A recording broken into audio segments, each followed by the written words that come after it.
Həftəlik bürclər Oğlaq, Buğa, Qız bürclərini, torpaq ünsürlərini 6 iyuldan 13 iyula doğru nələr gözləyir?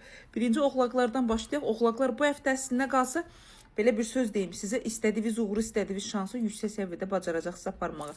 Stabilliyiniz olacaq. Yəni eyni dəngədə, eyni istiqamətdə aktiv formada özünüzü dəngələşdirməyə bacaracaqsınız. Gücünüz normadan çox olacaq, məsafəli işlərə girişəcəksiniz. Bir əlinizdə bir neçə işi yüksək səviyyədə aparma qabiliyyətiniz olacaq. Belə deyim, əlinizi qolunuzu bağlayan nə psixoloji problemlər varsa, nə zəncirvari işlər varsa, onların hamısından bu həftə canınızı qurtarmağı yüksək səviyyədə bacaracaqsınız. Bəli, şanslı bir məqamdasınız, Oğlaqlar, bu şansınız da sizdə aktiv vəziyyətdədir. Sadəcə həftənin sonlarına doğru pul maddiyyatla işi olmayan Oğlaqlardan söhbət gedir.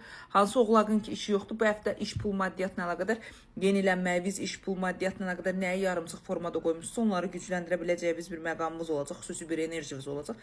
Gözəl həftədir, neçə vaxt heç belə həftəviz olmurdu. Bu həftə bəli, hər şeyin stabiliyini, hər kəsə özünüzün enerjisini, gücünü, məntiqini göstərməyə bacaracaqsınız. Sadəcə bir balaca ehtiyatlı olun.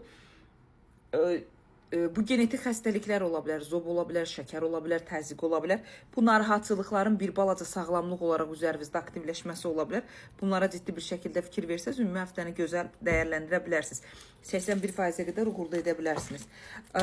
Buğalara gələndə isə buğalar çox ədalət istəyəcəksiniz. Hər şeyin sağlam formada olmasını, hər şeyin doğru formada olmasını, hər kəsin sizə doğru formada gəlməsini, danışıqlarda mübahisələriniz çox olacaq. Nələrsə ifadə etməyə çalışacaqsınız, sənədlə, dövlətlə əlaqədar bəzi şeydə konfliktləriniz olacaq. Və ola bilər ki, bu Oğlaqlar boşanma, ayrılıq qərarları belə bu həftə verə bilərsiniz. Amma bu uğurlu bir qərar deyil. Çünki bu həftə beyninizdə nələrsə planlaşdırdığınız kimi apara bilməyəcəksiniz. Zamanla mübarizəyə girməyə çalışacaqsınız. Görməyəcəksiniz çox şeyi. Belə deyim də, istəklərinizin üzərindən aktivləşməyə çalışacaqsınız, amma sağlam aktivləşə də bilməyəcəksiniz. Mübahisəli bir vəziyyətdə, boşluqda olacaq, bir nüansınız olacaq. Bu həftə çox aqressivsiz. Buğalar biraz sakitləşməyi, belə deyim də, hər şey ağıllı başına düşünməyə məsləhət görürəm. Çünki aqressiv enerjilərinizin təsiri nəticəsində 68-70% arasında dəyişə bilər gedişatınız. Amma məncə sağlam bir gedişatda olmayacaqsa. Çünki o qədər qarışıq bir vəziyyətdəsiz. Həm sağlamlığınız, həm qidalanma, mədə bağırsağınız, həm pul maddiyyatla əlaqədar enerjiləriniz hamısı kaşa vəziyyətindədir. Buğalar. Qız bürclərinə gələndə isə qız bürclər bu həftə qəfəsdə olacaqsınız. Ən çox da pul maddiyyatla əlaqədar sıxılmalarınız olacaq. Həm pul maddiyyatla əlaqədar sıxılacaqsınız, həm keçmişdən olan bəzi yarımçıq problemləriniz ortaya çıxacaq, özünüzü ifadə edə bilməyəcəksiniz.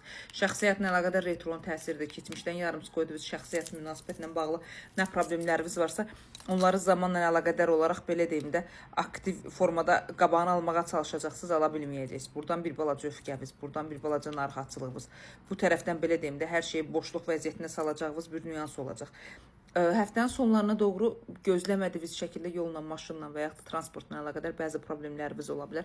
Onlara fikir verin. Ana və hamiləliklə əlaqədar nə etmək istəyirsə qız bürcləri, bədəninizə ciddi şəkildə fikir verməli. Çünki bədən qocalmış vəziyyətdə istədiyiniz gedişatı əldə etməyiniz biraz o qədər də aktiv vəziyyət deyil.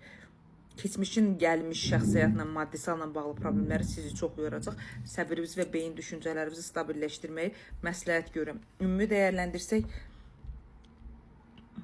73%-ə qədər həftəviz uğurlu edə bilərsiniz.